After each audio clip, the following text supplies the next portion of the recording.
तो पार्ट 6 की शुरुआत वहीं से होती है जहाँ पिछला एपिसोड खत्म हुआ था। दोही काफी अपसेट होकर रोड पार कर रही होती है, तभी उसे न्यूज में मिस्टर तेजिन के सुसाइड की खबर मिलती है, जिसे देख वो तो और ज्यादा घबरा जाती है क्योंकि मिस्टर तेजिन तो कल ही उसे कुछ इन्फॉर्मेशन देने के लिए फोन किए थे। तो उसका ध्यान न्यूज की ओर था, तभी एक बंदा बाइक में आकर दोही की ओर एसिड फेंक देता है, पर उसके आगे गुआन आकर उसे कवर कर लेता है, जिससे एसिड उसके पीठ पर जाकर गिरता है। दोही तो कुछ समझ ही नहीं पाई थी कि अभी क्या हुआ, पर गुआन की बॉडी में घाव देकर वो तो काफी ज्यादा घबरा जाती है। पर तभी गुआन उसके हाथ को टच कर लेता है, जिससे अपनी पावर यूज करके अपने सारे बर्न मार्क्स ठीक कर लेता है, जिसे देखकर दोही तो एकदम हैरान रह जाती है। गुआन उसे कहता है कि तुम्हारे पास मेरा एक बहुत ही कीमती चीज है, इसलिए अपना ध्यान रखा करो। पर दोही तो उससे शॉकिंगली पूछती है कि आखिर तुम हो कौन और अभी तुमने ये सब कैसे किया। तो गुआन उसे बता देता है कि मैं एक डेमन हूँ, जिसे तुम इंसान शैतान बुलाते हो। जो सुन दोही शॉक्ड रह जाती है। तो इसके बाद हमें पुलिस स्टेशन का सीन दिखाया जाता है, जहाँ दोही ने उस पर अटैक होने के बारे में पुलिस को बताया था। पुलिस बताती है कि आप पर सल्फ्यूरिक एसिड से हमला हुआ था और ये आपके लिए जानलेवा हो सकता था। पुलिस कहती है कि आप ये अटैक्स हो रहे हैं, इससे साफ पता चल रहा है कि कोई आपको टारगेट कर रहा है, कि आपका कोई दुश्मन है या फिर आपको किसी पर डाउट है। पर दोही कह देती कि मुझे किसी पर भी डाउट नहीं है, पर आप उस अटैकर को ढूंढने की कोशिश करिए।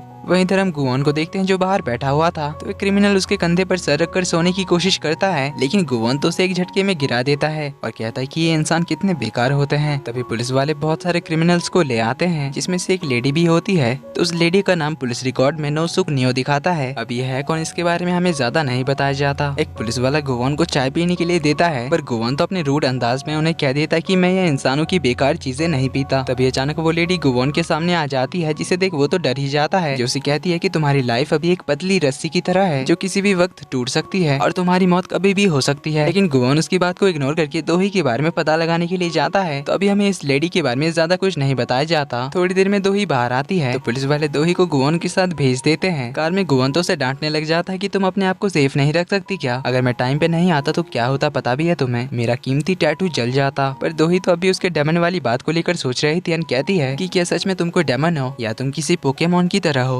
गुआन को तो ये सुनकर ही बहुत गुस्सा आता है। तो उसे कहता है कि ध्यान से सुनना, एक डेमन बहुत ही अच्छा होता है, जिनका काम होता है इंसानों के साथ डील करना। दोही पूछती है कैसी डील? तो गुआन बताता है कि सिंपली कहूँ तो मैं इंसानों की ड्रीम पूरी करता हूँ। दोही कहती है जैसे किसी कहानियों के जिन की तरह। जो सुन गुआन तो गुस्से में कहता है कि तुम मुझे उस भद्दे से चीज से कैसे कंपेयर कर सकती हो? तुमने तो देखा ही होगा मेरे पावर्स। जो सुन दोही कहती है कि तुम जैसे को हम सुपर ह्यूमंस बुलाते हैं, पर मुझे कोई फर्क नहीं पड़ता कि तुम डेविल हो या फिर कोई एंजल, और मुझे तुम्हारी बात पर भरोसा भी नहीं है। पर एक बात है कि तुम्हारे पास अमेजिंग पावर्स हैं और उन पावर्स का सोर्स है मेरे हाथ का ये टैटू। गुआन पूछता है अब तो बिलीव हुआ ना? पर दोही कहती कि मुझे इस पर अब भी भरोसा नहीं है। पर फिर थोड़ा सोचकर कहती कि तुम जिस तरह से इस टैटू के पीछे पड़े हो, इसका मतलब तो यही है कि तुम्हें अपने पावर्स यूज करने के लिए ये टैटू चाहिए। इसके लिए तुम्हें मेरे करीब रहना पड़ेगा, पर मेरे करीब होने के लिए तुम्हारे पास कोई रीजन नहीं है, ना ही तुम मेरे बॉयफ्रेंड और ना ही दोस्त। पर कहती कि तुम्हें मेरे करीब रहने के लिए कुछ तो बनना पड़ेगा, तभी तुम अपने पावर्स यूज कर सकते हो। गुआन पूछता है अगर तुम कहना क्या चाहती हो साफ साफ बताओ। तो दोही कहती कि हमारी किस्मत अब एक हो चुकी है, तुम्हारी और मेरी दोनों की प्रॉब्लम सेम है, पर इससे बाहर निकलने का एक तरीका है, जो तरीका हम दोनों के लिए विन विन साबित होगा। तुम मेरे बॉडीगार्ड बन जाओ। पर गुआन तो साफ मना करते हुए कहता है कि मैं एक बेकार इंसान को प्रोटेक्ट करूंगा, ये कभी नहीं हो सकता। तो दोही कहती कि फिर ये समझ लेना कि तुम अपने टैटू को प्रोटेक्ट कर रहे हो। तभी गुआन नहीं मानता, तो दोही कहती है कि फिर ये समझ लेना कि तुम बुरे इंसानों से फाइट कर रहे हो। जिस पर गुआन कहता है मैं तुम्हारे लिए क्यों फाइट करूं? जिस पर दोही कहती कि अगर मैं मर गई तो तुम्हें अपना टैटू कैसे मिलेगा? तुमने सोचा है? तो क्या तब भी तुम्हें कोई प्रॉब्लम नहीं होगी? तुम देख ही रहे हो मैं अभी डेंजर में हूँ, कोई मुझे मारने की कोशिश कर रहा है, इसीलिए मुझे तुम्हारी और तुम्हारे पावर्स की जरूरत है, जिससे तुम्हारा भी फायदा है, तुम अपने पावर्स को यूज कर सकोगे। जो सुन गुआन अपने टैटू की ओर देखता है, लेकिन वो फिर भी बॉडीगार्ड बनने से मना कर रहा था। जिस पर दोही कहती कि फिर क्या तुम्हारे पास इससे कोई अच्छा आइडिया है? जिस पर गुआन कहता है कि मेरे पास कोई आइडिया तो नहीं है, लेकिन मैं तुम्हारा बॉडीगार्ड कभी नहीं बनूंगा। तो गुआन उसे उसके अपार्टमेंट तक पहुंचाता है, फिर कार से उतरकर लिफ्ट की ओर जाने लगता है। दोही के पूछने पर वो बताता है कि मैं तुम्हें लिफ्ट तक छोड़ने जा रहा हूँ, पता नहीं वो किलर तुम पे दोबारा हमला ना कर दे। दोही कहती है यही तो बॉडीगार्ड का काम है, तो तुम क्यों नहीं बनना चाहते? गुआन कहता है वो मैं नहीं जानता, पर अभी के लिए मैं तुम्हें तुम्हारे घर तक छोड़ने के लिए जा सकता हूँ, इसलिए तुम आगे जाओ, मैं यहाँ की सीसीटीवी को चेक करता हूँ। ये कहकर आसपास देखने के बाद वो दोनों लिफ्ट के अंदर चले जाते हैं। वहीं हम थोड़ी दूर उन पर नजर रखे हुए उस किलर को देखते हैं, जो दोही को मारने के लिए उसका पीछा कर रहा था। पर गुआन को उसके साथ देकर वापस चला जाता है और अपने अड्डे पर आकर वो तो बहुत ज्यादा गुस्सा कर रहा था।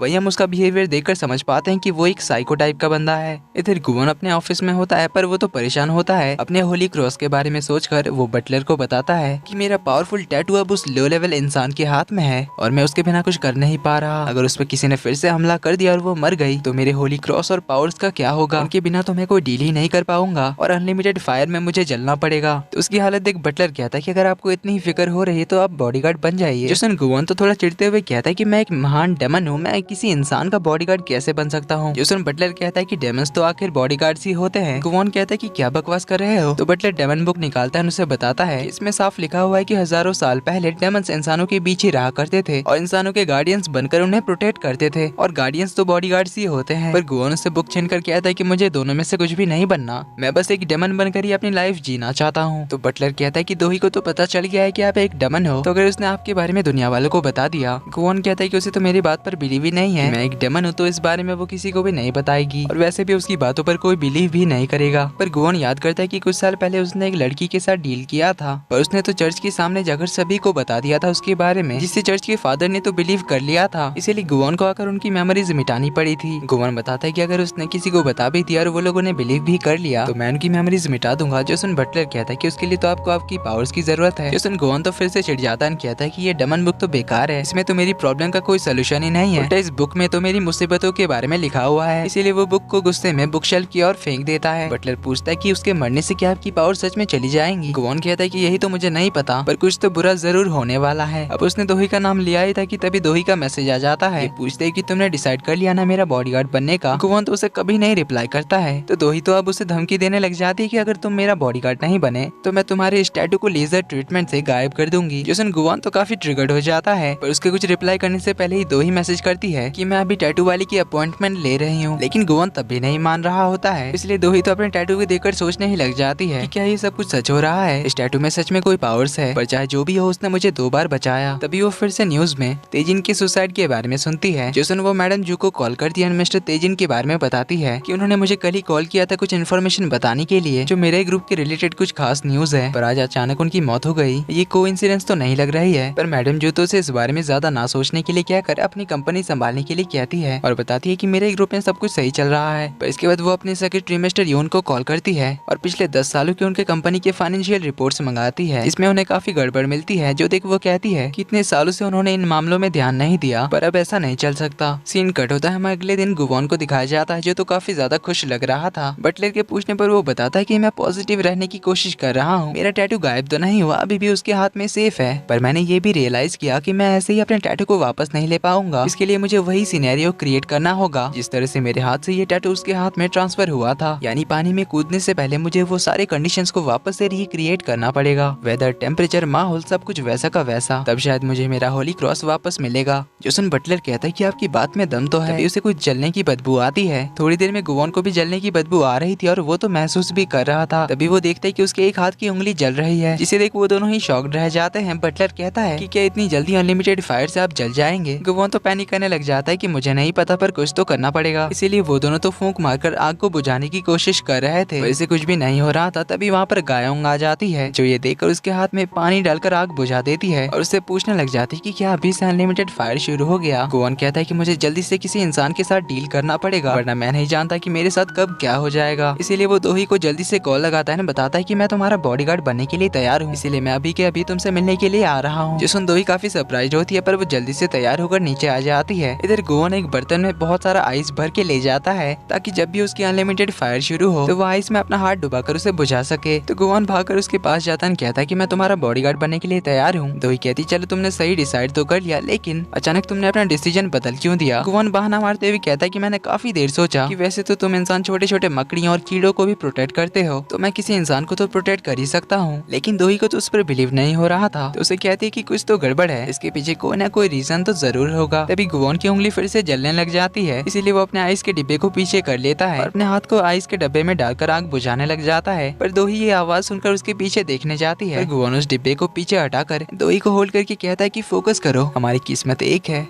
और प्रॉब्लम का सोल्यूशन भी। इस पर दोही कहती है ठीक है फिर मेरे बॉडीगार्ड बन जाओ, तो आज से ही तुम अपना काम शुरू कर सकते हो। जोसन गुवोन उसका हाथ होल्ड करता है, जिससे उसकी पावर्स वापस आ जाती है। उससे कहता है कि उससे पहले हमें एक जगह जाना पड़ेगा, एक बहुत ही इंपॉर्टेंट काम करने। ये कहकर वो उसे क्लॉक टावर के ऊपर ले जाता है, जहाँ से दोही तो काफी ज्यादा घबरा जाती है। इसी के साथ पार्ट 6 का एंड यहीं पर होता है। तो अब गुवोन के बॉडीगार्ड बनने के बाद कहानी और ज्यादा इंटरेस्टिंग होने वाली है।